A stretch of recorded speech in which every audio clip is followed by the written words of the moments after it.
everyone. I'm so happy to be here with you. Happy to be moderating this webinar and joined by some pretty fantastic panelists. So I will kick us off today by welcoming you. This webinar is called Bridging the Leadership Gap, and also reminding you that you can find more resources from ATD on leadership development at www.td.org.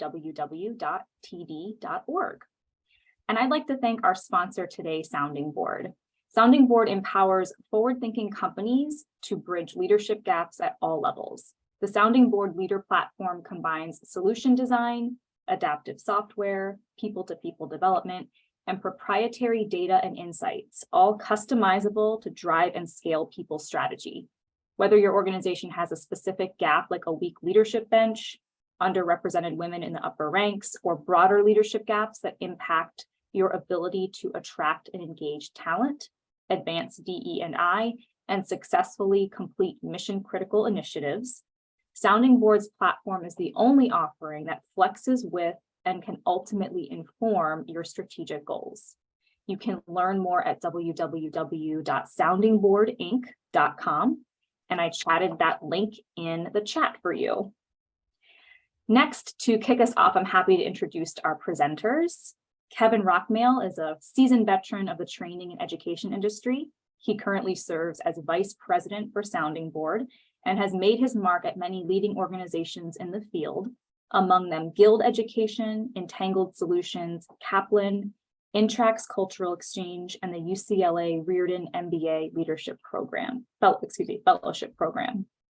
Megan Wang is the CEO at The Board List, a mission-driven talent marketplace to recommend and discover diverse leaders for board and executive opportunities. The Board List has been one of the original voices in the board diversity movement since 2015, with more than 38,000 executives in network and a historical roster of more than 2,500 organizations using the Board List to find talent. And with that, I am happy to turn it over to Kevin and Megan. Great, thanks, Dan. It's great to see everybody, and I love seeing the geographic representation all over the country. Fantastic. So I wanted to start off by talking about the leadership gap and why it's important now. And we know that the world is uncertain, and that actually might be the only certainty out there. But what I think is important to point out is that this is not a one-time event. This is really a long-term trend. And one of the things that we pulled was some data from the World Uncertainty Index. And it's the global index, so not the US index. But what it shows very clearly is that the trend of uncertainty is going up and to the right. And you can see this goes back about 40 years. If you take it back even further, it shows an even a clear pathway.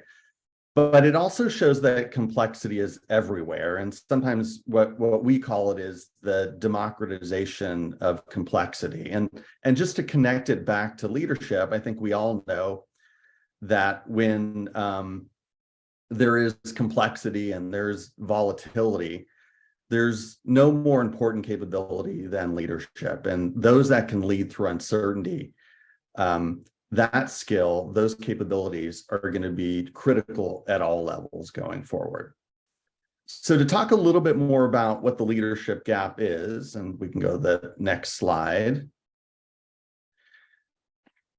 is so very simply, so the leadership gap is the difference between leadership capabilities that a company has and an individual has and what they need. And this is pulled from Gartner from a few years ago, but you can see the data is pretty stark. So what this says is that 81% of companies believe that leadership is important. And even that number seems low. It's actually hard to believe that only 81% believe that leadership is important. But at the same time, only 42% are quote unquote leadership ready. So that big discrepancy, that big difference is really what we refer to as the leadership gap. So there are different ways of thinking about the leadership gap. And here's another kind of slice at it. And this actually shows that the trend is worsening. So what you can see is that in 2012, 38% of leaders actually thought they were leading well, but 25% of HR professionals agreed. And so you can see a discrepancy between what leaders thought and what HR professionals thought. But as you go further on and up the curve, what you can see is that discrepancy is actually growing. So still about 28% of HR professionals really believe that leaders are leading well, but now 48% of leaders think that they're leading efficiently. And I think this points to a couple things, but one of the issues that it points to is a critical, probably lack of self-awareness going on, which is one of the critical capabilities that leaders do need to have.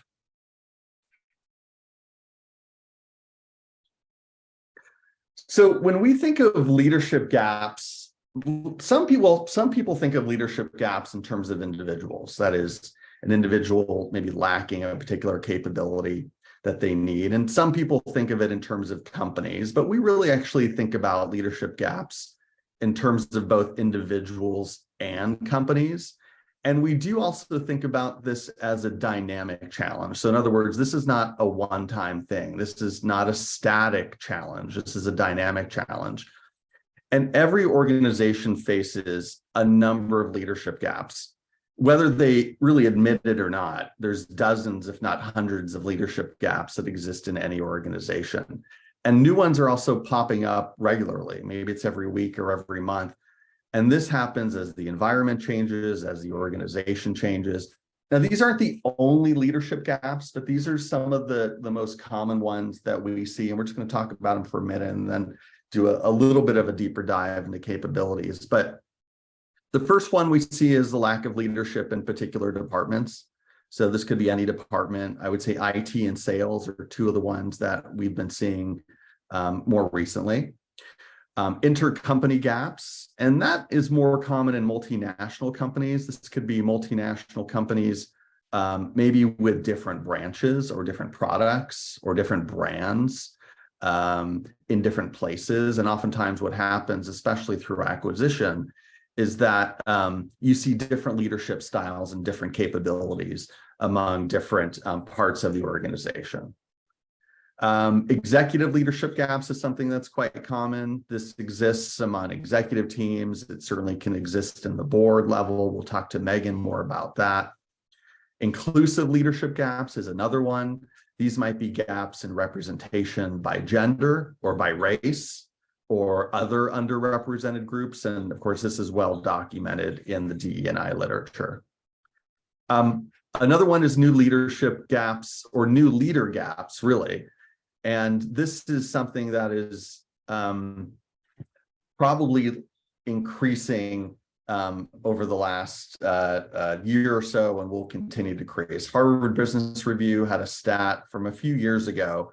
They said about 50% of managers are actually new managers. But I think with all the changes that have been going on, all the reshuffling, that number actually might be quite a bit higher. And then finally, capability gaps. So those are just really a set of skills that a company has of a whole that they might kind of lack in general.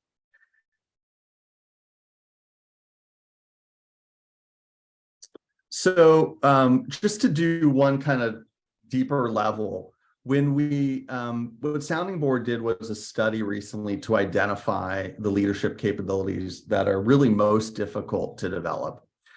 And what you can see, and I think it's interesting, is that some of the most difficult capabilities to develop are also the ones that are most critical now. So managing change, for example, strategic thinking, for example, DE&I, for example, and conflict resolution. These are all new things that are so important, and these are also really challenging capabilities to develop.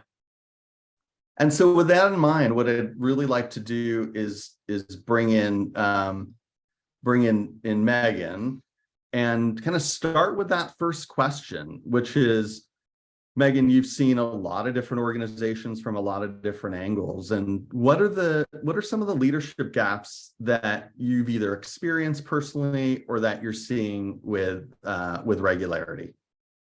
Yeah, it's really interesting you talked about self-awareness, because this is something that comes up often. At the board list, we're talking to the most senior executive leadership groups. And oftentimes what we find is if there's lacking in self-awareness or, really big ego that's brought into the boardroom, what ends up happening is that the conversation isn't productive and you're not driving to the best outcomes.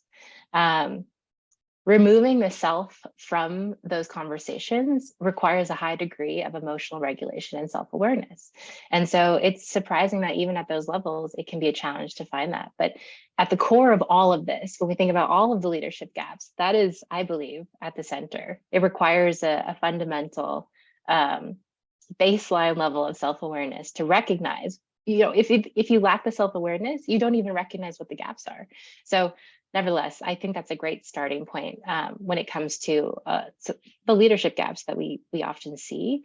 But really, given the context of the time, the inclusive leadership gap that you had mentioned, it's a world that is becoming ever more distributed with widening wealth gaps, limited access to upward mobility and education and opportunities. There has to be a lot more understanding of diverse backgrounds. If we look at the data, so many research reports are out there. Gartner also has a report on this, but highly diverse environments can improve team performance by 30%.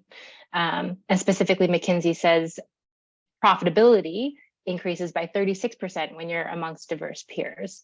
So the point being here is, if we are lacking in leaderships that understand how to harness the potential of diverse groups because they can't quite see the benefits of having diverse perspectives, then you're actually really also hurting the overall performance of the organization. So I say inclusive leadership gaps is an important piece too.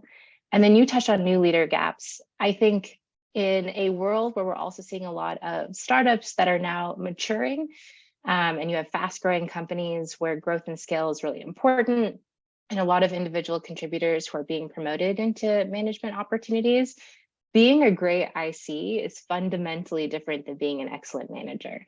And so I think that oftentimes we're seeing those gaps, especially in the tech world. That's, where our background is. But yeah, it's astounding to me the data point that you had mentioned around 50% of managers being new. It's really important. It's a critical set of skills to be a wonderful manager. But I think a lot of organizations, especially early ones, lack the resources to invest in developing those skill sets. So those would be the big things. Yeah, no, I think that's really. May I jump in? Sorry, a question Yeah. I thought that might be helpful, kind of baseline here. How are you defining leadership? So in this conversation, maybe putting some definitions around it for folks. Well, so leadership is something that I think every organization defines differently. And so what our belief is that leadership is defined by the organization and typically includes these capabilities, but really just defining, just calling out one definition of leadership, I think in many ways is exactly what we're saying not to do. Leadership depends on the context, it depends on the organization, and it depends on the individual's needs. That's how I would answer that. Yeah, I would agree with that too. Because a leader is someone that shows a vision or a path through. So to your point around understanding some of the challenges, it is all contextual. To be a leader in a specific organization means you understand how you can help bridge whatever gap exists and help lead people through whatever challenge that's happening. But that is specifically unique to every organization and the group and dynamics of the people there. I agree. Excellent. I did want to follow up on the idea of self-awareness and get your thoughts, Megan, on that. And I think there's some people that think that, some capabilities are incredibly difficult to develop, and self-awareness might be one of them. Some might even say, well, you can't develop self-awareness. Either you sort of grow up with it, or you have it, you're born with it, if you will.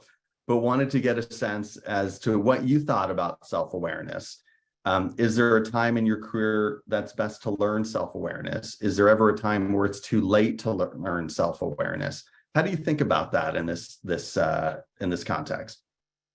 That's a great question. I think, one, I don't think it's ever too late.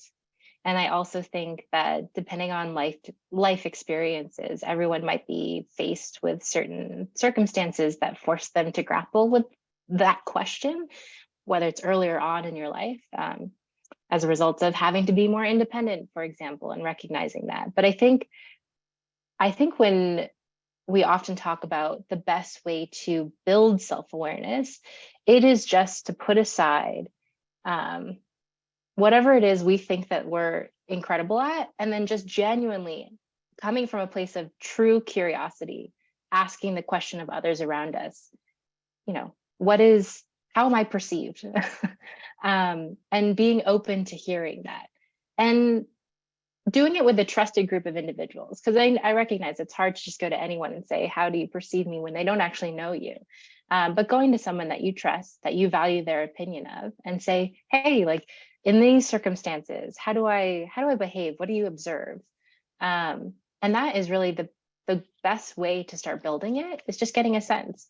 A lot of organizations put into structure frameworks around giving and sharing feedback. At my prior organization, we talked about feedback being a gift.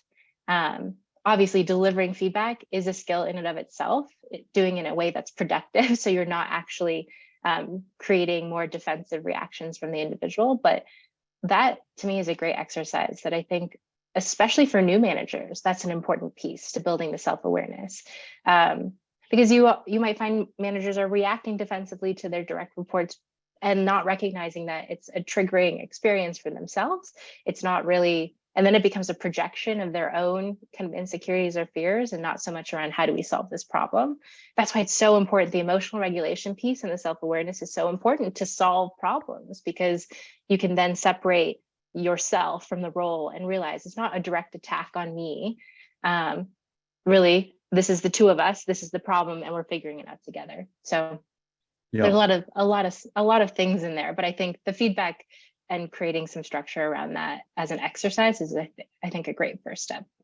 Yeah, and I think, the idea that it's never too late to become self-aware, I think is critical. And there's never an end to it. Like, nobody is really 100% self-aware. We all have our blind spots, but learning kind of those skills early on, so you can navigate and become increasingly more self-aware as you sort of move up the ranks, I think, is critical. One thing, and I think you've sort of touched on it, but you're pointing to three particular gaps that you're seeing now and probably in the near future. But there's a self-awareness one, there's the inclusive leadership gap, and then there's also the new leader gap. And maybe you can kind of go one by one. Again, you kind of touched on it, but if those are ignored, what happens to the organization? Like, what are some things or indications that you actually have a gap and you might not know it?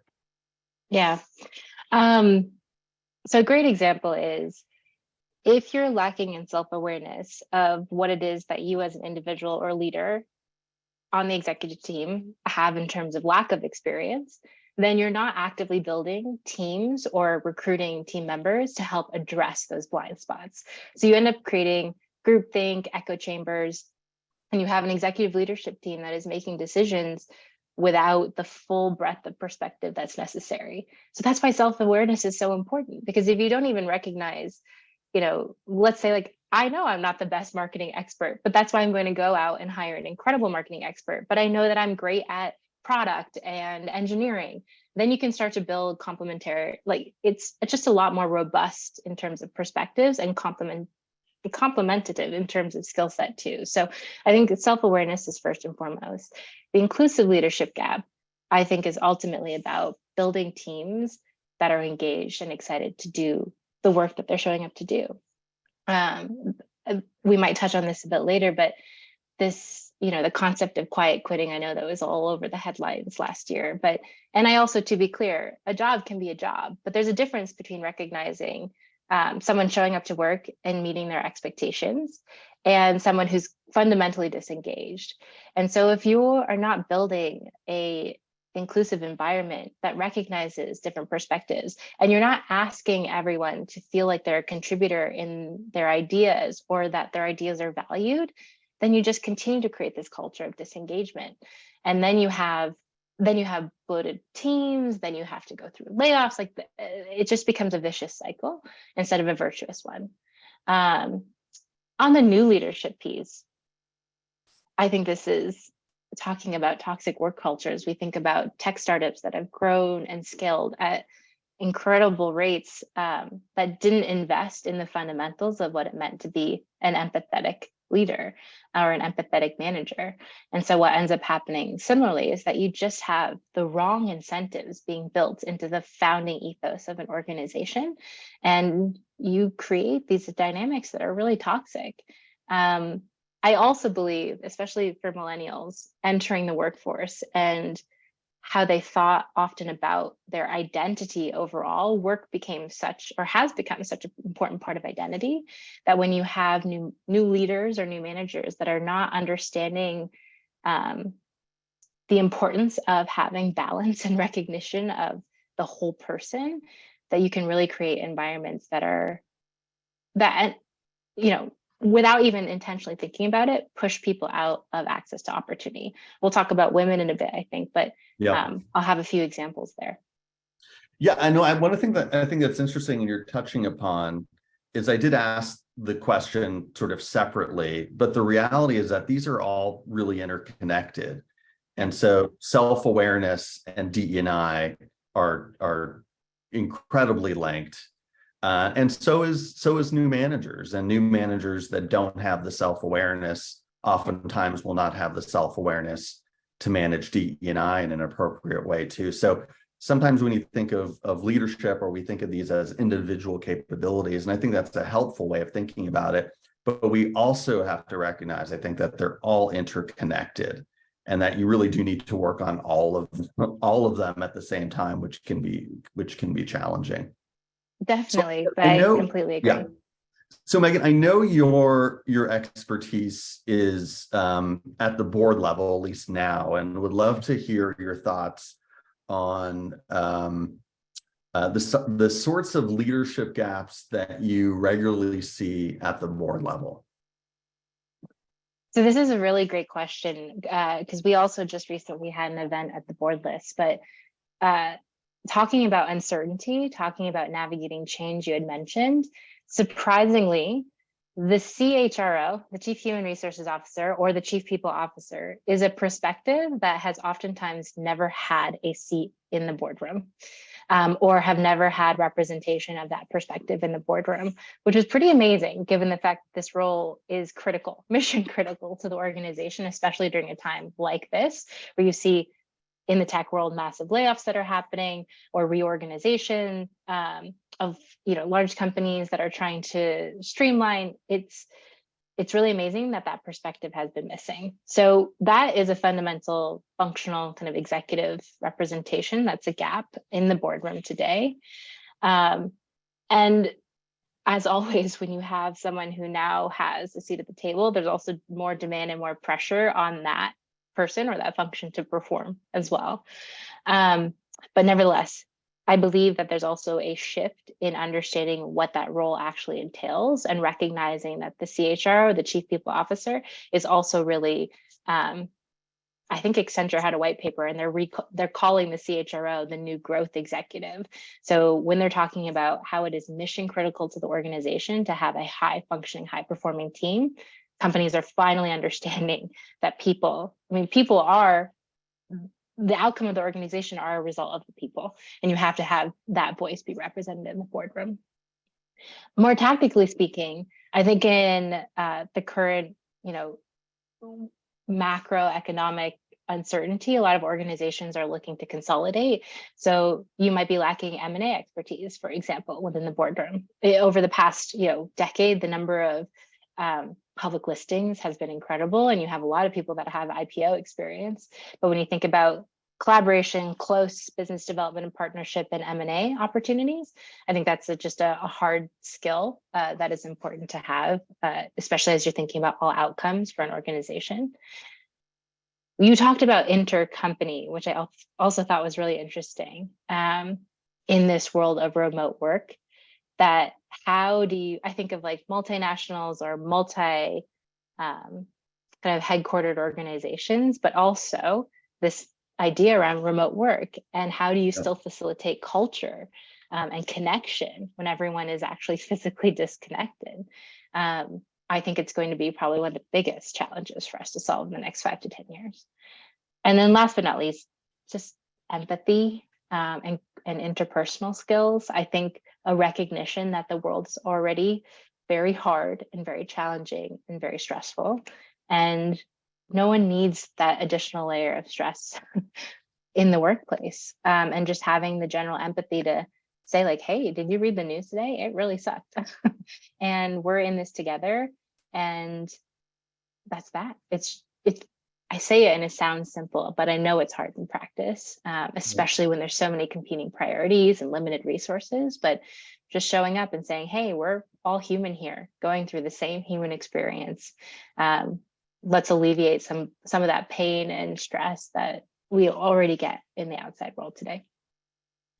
So, I mean, one thing that there's representation at the executive level, which has certainly changed over the last 10 years or so. And there's a lot more CHROs or chief people officers. I mean, that really wasn't even a title 10 years ago. So you see more representation, which I think we all agree is a good thing.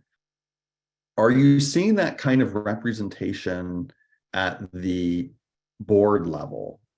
That is, people on the board, whatever type of board it is, maybe it's a nonprofit board, or maybe it's it could be really any sort of board, but are you seeing people represent that function more? And what does that look like? What is the positive impact that having someone with deep people experience on the board, what does that do for an organization?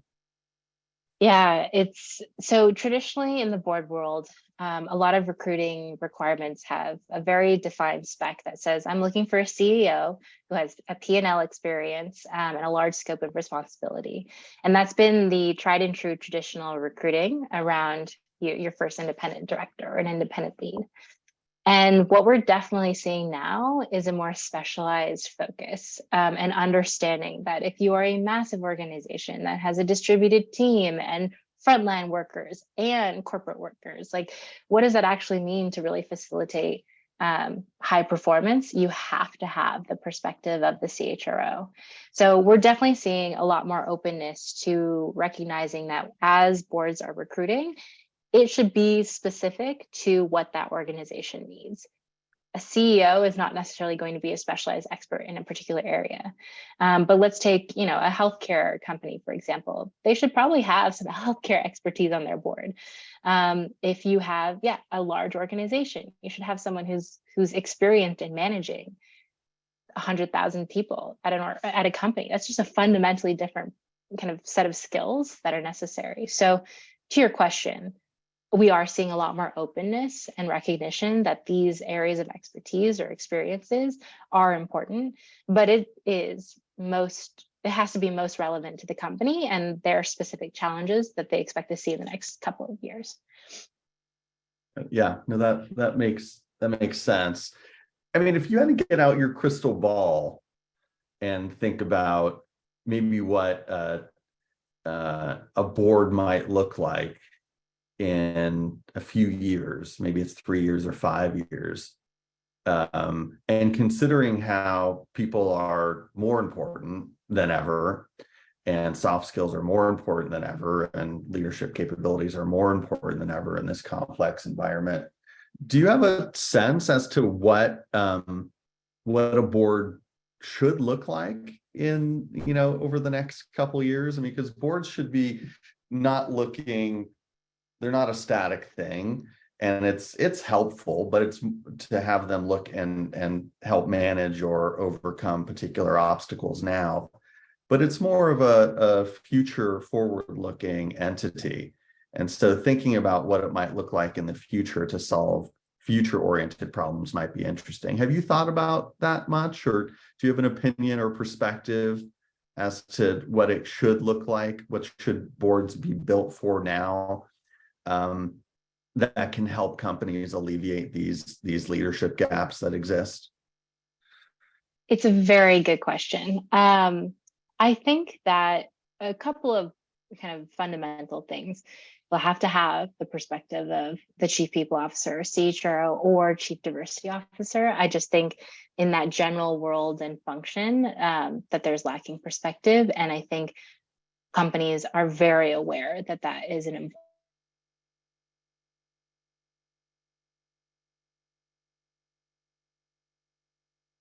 piece of cybersecurity. We're in the tech industry, but nevertheless, I think all organizations have some layer of technology. And so that's for organizations who have not yet even gone through digital transformation, like that is mission critical, but then forward thinking is having that experience or background and understanding that we are in a digital world now. There is no, if you're already behind, then it's just going to be even harder to come 5 to 10 years. I think those are two big pieces that I would say for certain that I see more room being carved out in the boardroom. And that is to also say, for example, classic committee structures on boards, you're going to have compensation committees, you're going to have nomination and governance committees. You're probably going to have something related to just retention or just general kind of, I don't know if productivity is the right word either. I don't like using that because I don't think that people are, just outputs of productivity, but nevertheless, just performance, general representation of like recognizing what are the levers of building a high performing organization and having a level of accountability there.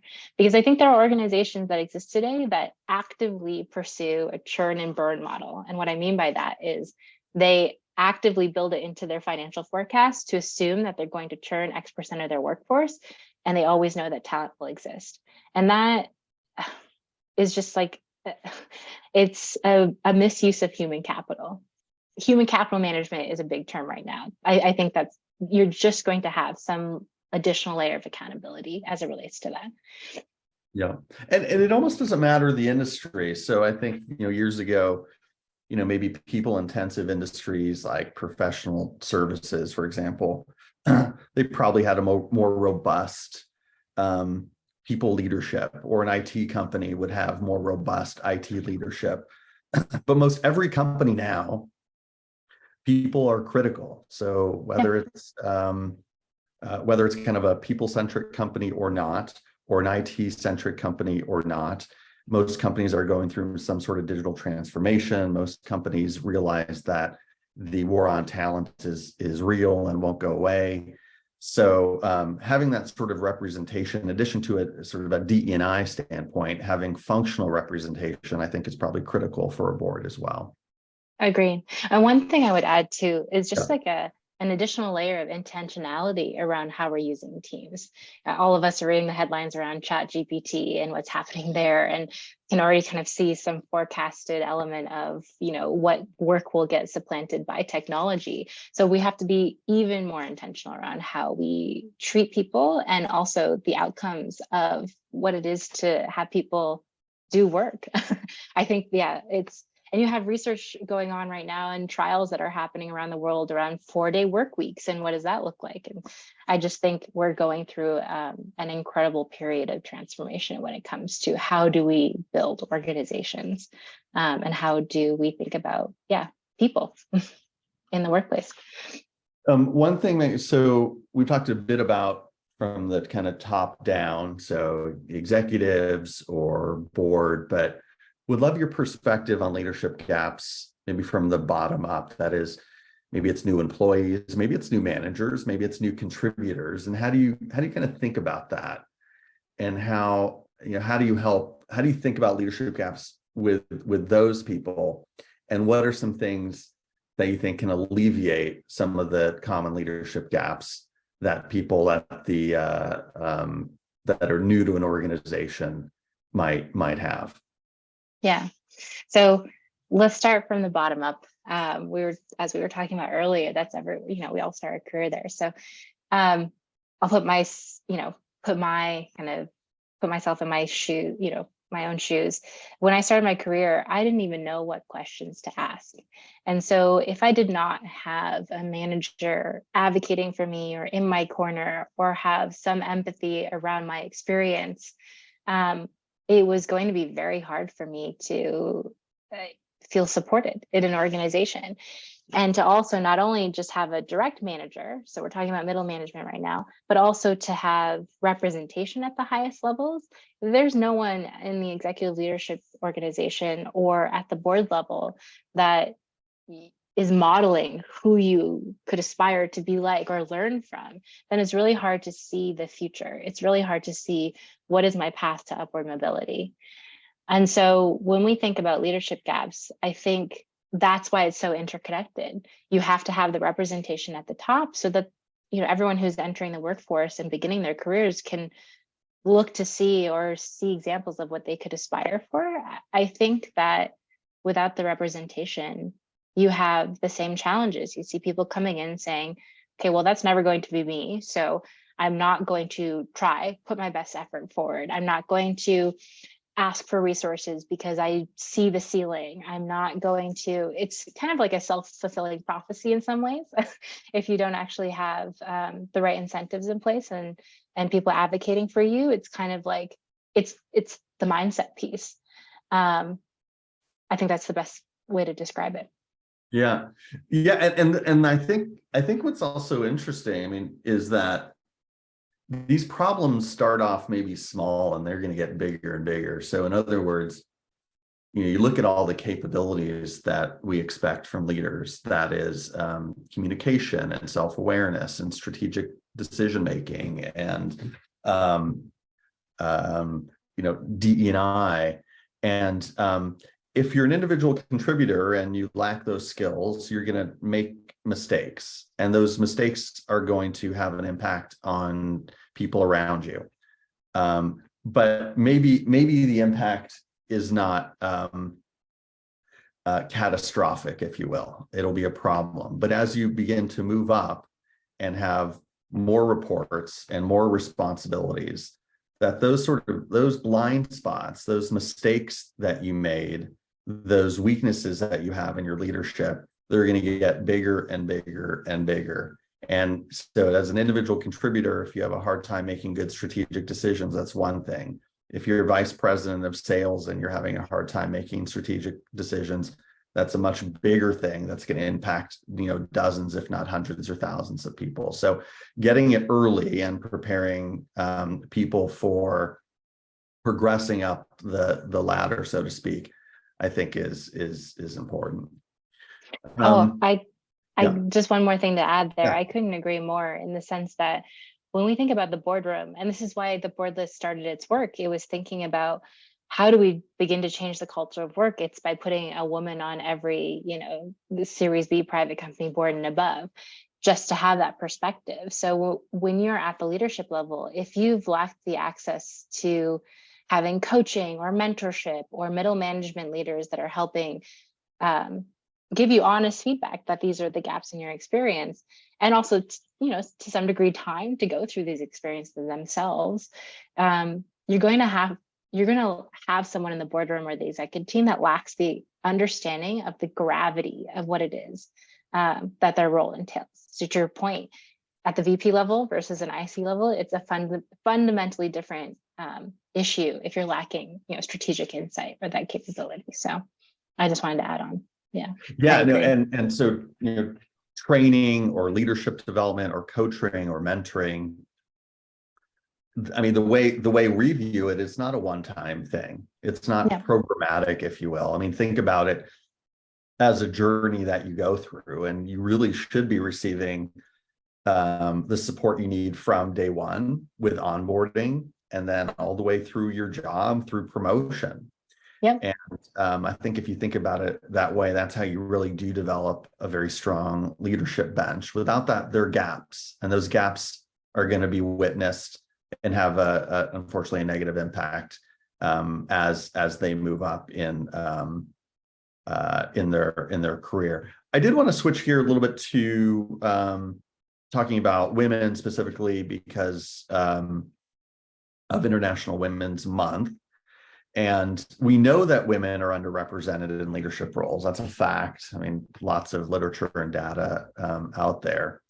And I wanted to get your thoughts on why that is. Now, I know that's not a simple question and likely not a simple answer, but wanted to get your thoughts. One of the things that we did talk about just a little bit ago before the webinar is that women are actually they over-index for most of the capabilities that we recognize to be important.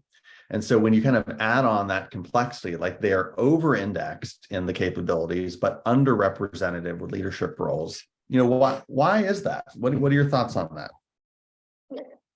Yes, so this is big question. Yeah, it's a big question. I don't want to reduce the answer, but I think the most concise way to frame it is this is a systemic issue. You have incredibly capable women in all areas, and they're lacking the access to opportunity because they don't necessarily have the advocates to say their name in the room when it matters. To your point about over-indexing, collaboration, developing others, interpersonal skills, self-awareness, we had talked about too, women often over-index. And so there's not a lack in leadership capability. Maybe in some hard skills, for example, STEM, there might be some challenges in the pipeline. But when we talk about board diversity, we say that there's no pipeline issue. The reality is that you have homogeneous teams that are tapping into networks of known people. Just, hey, this is my friend that I knew from business school. That inherently in and of itself is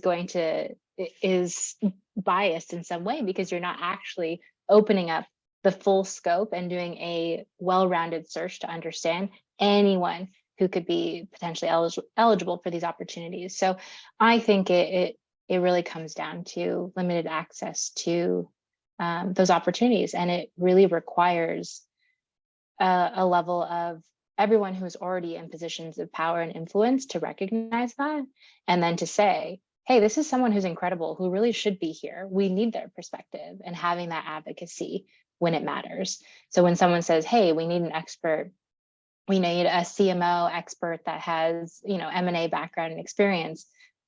At the board list, we know women who have that. And so there should no longer be like, we can't find them. Where are they? They exist.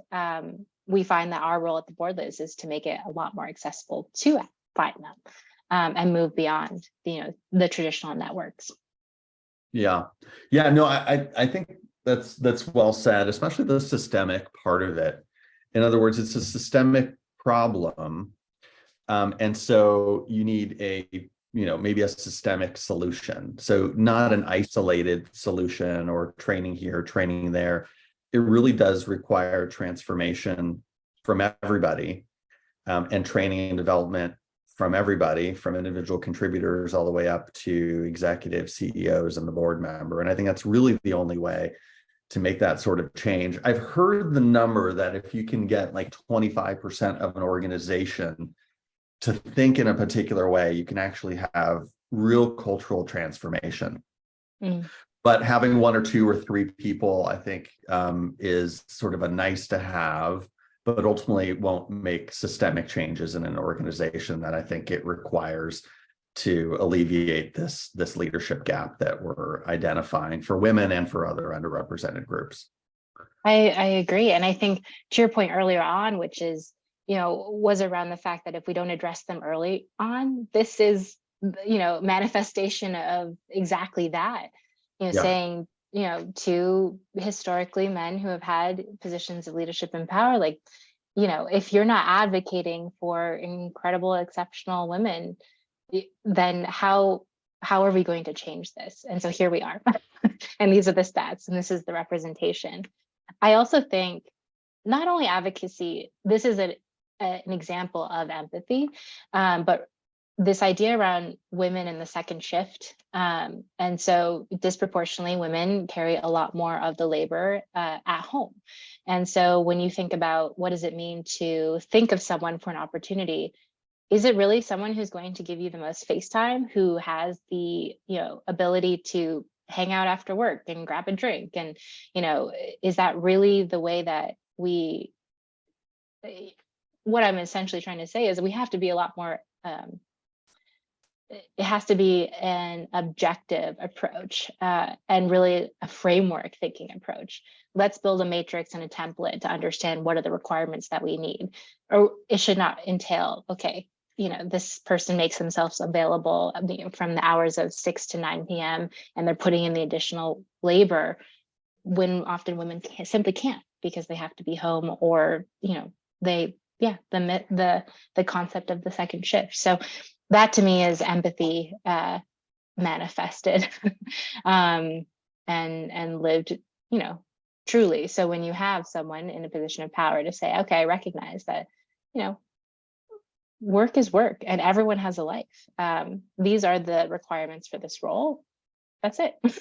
It can be a lot more objective. Yeah, I mean, I know we're people, and so there's like fluidity and there's social dynamics and all those things. But I think what you're pointing to is critical, which is a lot of leadership capabilities, if not all of them, can be measured to some degree. So if you have an organization, well, what are the 5, 10, 15, 20 leadership capabilities that are important to you? And how well are individuals doing in those individual capabilities? And that shouldn't be the sole determining factor, but it's probably should be the dominant determining factor in determining, does someone have the leadership capabilities to operate successfully, or do they not? And again, we can't ignore the sort of social, like human part of it, but bringing some more objectivity, some more measurement, some more rigor behind it, I think is a really important way to drive fairness and equity for all groups. One thing I wanted, and I know we're kind of running out of time, but wanted to just get your thoughts on, I mean, you have a unique perspective in that you've seen and worked with a lot of different organizations. And I guess the reality is that some organizations are very mature in the way they think about leadership development, and some are immature, or just starting, or just thinking about it, or maybe not even starting at all. And I'd love to get your thoughts on maybe the difference. Like, what is a early stage organization that's just starting to think about it? What is the late stage company that really takes this very seriously and has been doing it for quite a while? What does that look like, and what are the implications of the stage, depending on the stage of your organization? Yeah, we work often with venture capitalists in the VC world, and so the life cycle of, I will mostly speak to governance and the board, but as representative of leadership. But essentially what happens at early stage companies is that you have an organization that is in survival mode, and it's really hard for them to be thinking about building for the future versus just putting out the fires that are relevant today. And oftentimes at that stage, at the board level, the board comprises of the CEO/founder and investors. So inherently there's already bias in those perspectives. And you start, there's just a lot more blind spots. And oftentimes you simply can't afford to invest there yet. But at least I think what's important is a recognition of those blind spots. Sometimes organizations just don't even know. And then that becomes part of the foundational culture that gets built from day one. If you know that gaps exist and you're actively trying to close them, even when you lack resources, then that's already in the mentality and the mindset from day one. We have a lot of VC partners that are building out quote unquote culture playbooks and talking about modern governance 101 for first-time founders.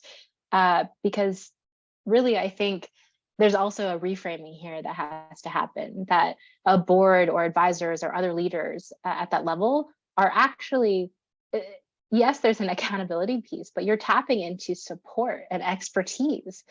They exist to help the CEO and the organization find success. They want that. So nevertheless, I think sometimes there's like a challenging dynamic between the founder or CEO and its board, because often, they might find or feel like they're being restricted in some way, but the reality is it's diversity of perspectives and trying to find the best outcome.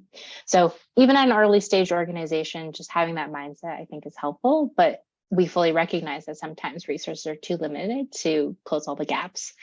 At a mid stage, kind of starting to scale, building out the team, I think it's really important, especially at the board level, to start looking at hiring your first independent director.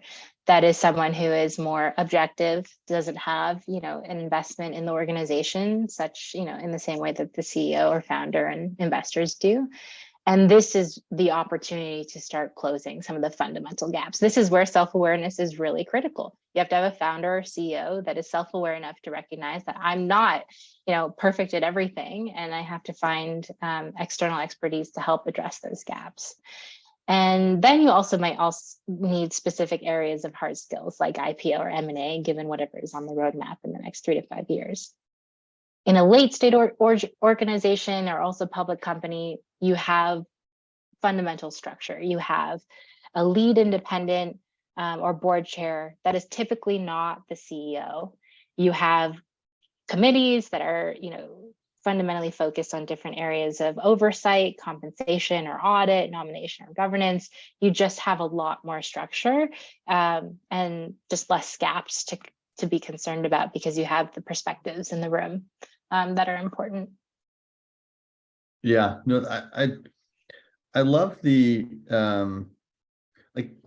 I love the idea of thinking about early stage and late stage, and the idea that, first of all, it's never too early or too late to think about it. Never too early or too late to think about leadership development. Early on, when you're at a startup, you have limited resources and limited time, and all sorts of pressures. But I think what's important is that intention, that signaling, that sort of need or desire, or even just talking about, even if you can't solve it or put the resources on it, the idea that it's important to the organization and that you signal and talk about it, I think can be really, really critical to the development of the organization. And if an organization does grow too quickly and it is ignored, once it gets too large, of course, you can transform an organization, but it just gets harder and harder. And so building in that DNA from the very beginning, I think is a really important point, not only for building a culture, but also for just building the strength of an organization from a financial perspective. So you have diverse opinions and movement in the right direction. The other thing I would say is that and you didn't exactly say this, but I'll put a name on it, is identifying these leadership gaps and then solving them, I think, is an organizational skill. Yes. And that if you can start that early with an organization and identify these issues and obstacles, you'll start to see patterns and you'll start to be better at overcoming these leadership gaps. And that's what really a dynamic organization looks like. That yes, they'll have leadership gaps pop up as the environment changes, but you know what? We're dynamic enough to address them and overcome them with skill. And so it's an organizational sort of skill viewpoint that I think is kind of another thing that you're pointing in on. I couldn't agree more. When we coach organizations to think about recruiting an independent director, we say, let's use a framework and template approach. This is quite straightforward. You list all the things that you need for the organization in the next 3 to 5 years. And it's, oftentimes it's the exercise itself. To your point, it's the skill.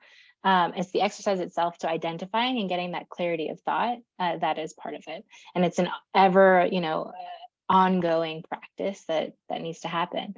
Going back to the point earlier, really about the culture itself, so many examples, Uber, WeWork.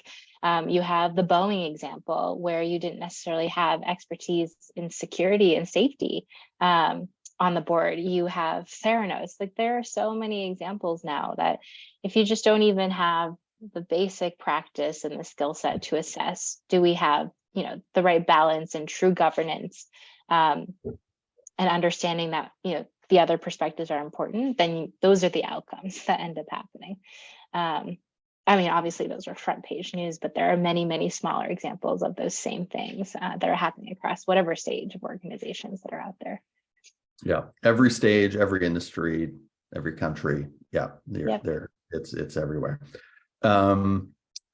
So, Anne, I don't know if there were some questions that I know we only have a few more minutes, but any questions that came up that we might want to address? Yeah, there were lots of excellent comments and engagement as both of you were talking. And one comment I think that really summarizes well this conversation: great discussion, thoughtful questions, and equally thoughtful and well-rounded responses. So I 100% agree. This has been fantastic. Such great insight. Thank you. One thing I wanted to ask, and please, folks who are attending, if you have any kind of final questions here, we have about 5 minutes left. But when you were talking about self-awareness, Kevin and Megan, someone had chatted, I highly recommend people read Insight by Tasha Eurich.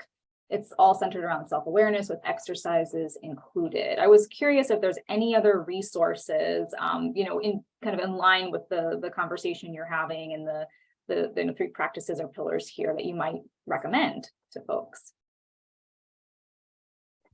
I'm just looking at my bookshelf here. When we follow up, we will provide kind of a handful of some resources and books that I think talk to some of these things. Yeah.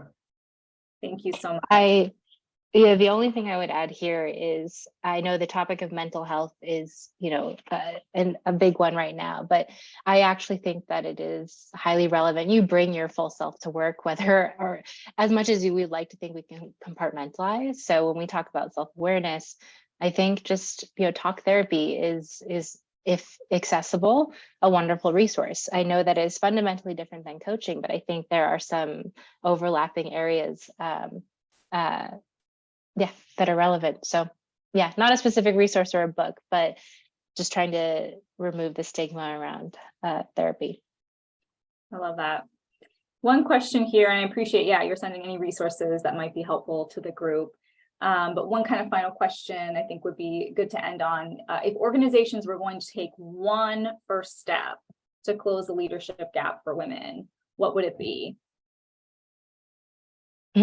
One first step to close the leadership gap for women. This is a great question. Kevin, if you have an immediate answer, feel free to jump in. I need maybe 30 seconds.